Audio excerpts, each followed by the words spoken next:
Donc, pour la suite de notre vidéo, c'est le deuxième engin. Voilà, positionné à côté de notre deuxième chantier, de notre chantier ici. Donc, je vais rentrer dans le chantier et puis vous présenter un peu les travaux que nous sommes en train de réaliser. Donc,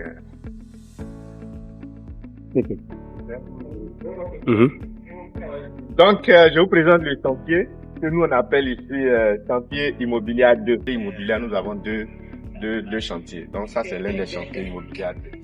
Voilà. Ici, nous sommes en train de construire. Bon, on va montrer un peu les semelles.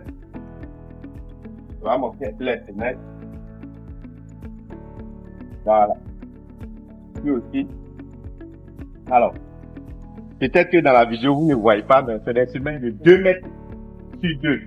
Donc ici, ne vous inquiétez pas, c'est pas un 1+3, c'est plutôt un duplex avec dalle accessible et préau sur la dalle. Vous voyez?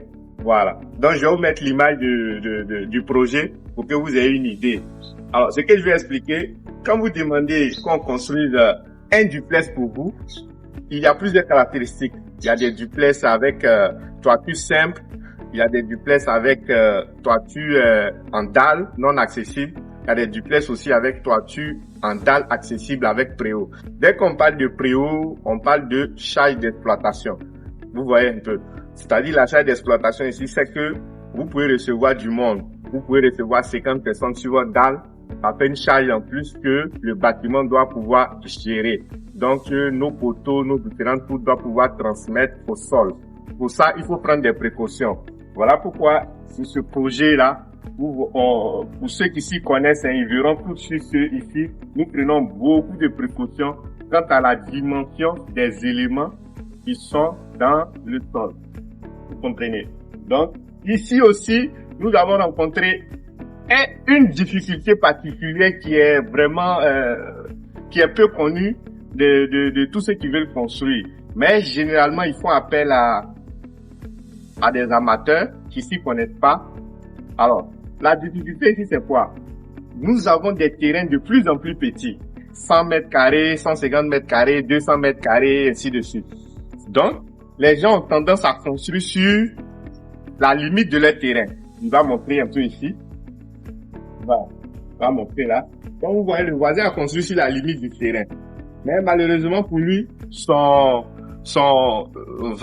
entrepreneur a exécuté les travaux avec, on va dire, une semelle filante et isolée qui sort dans notre terrain ici de 30 cm.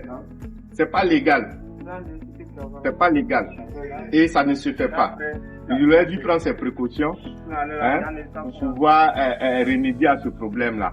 Mais nous, par contre, comme vous pouvez le constater par ici,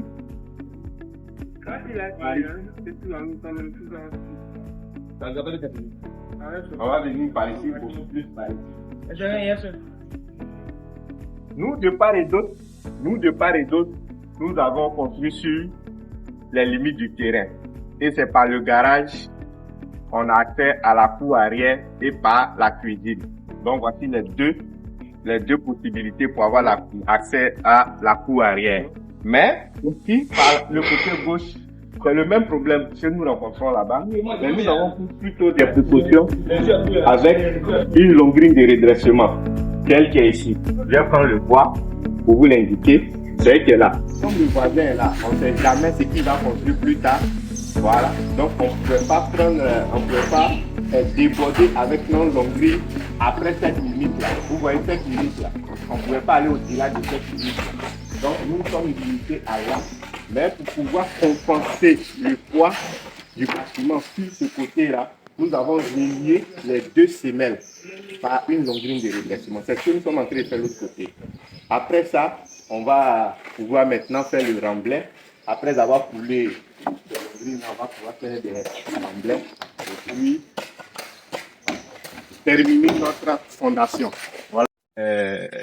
Dans le fond, nous travaillons sur plusieurs chantiers, mais cette année particulièrement, on va essayer de communiquer sur tous nos chantiers pour vous montrer les évolutions, la manière de travailler, le professionnalisme et puis pourquoi pas visitez aussi notre site internet www.oriconstruction.com. Là-bas, vous trouverez des plans déjà faits avec des coûts de construction.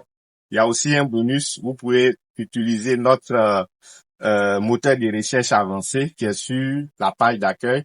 Vous pouvez aussi faire une simulation de financement de votre projet. C'est-à-dire comment financer les différentes étapes, combien est-ce que ces étapes-là vont vous coûter. Hein. En dessous du montant de chaque projet, vous allez voir ce outil-là. Merci et puis à très bientôt.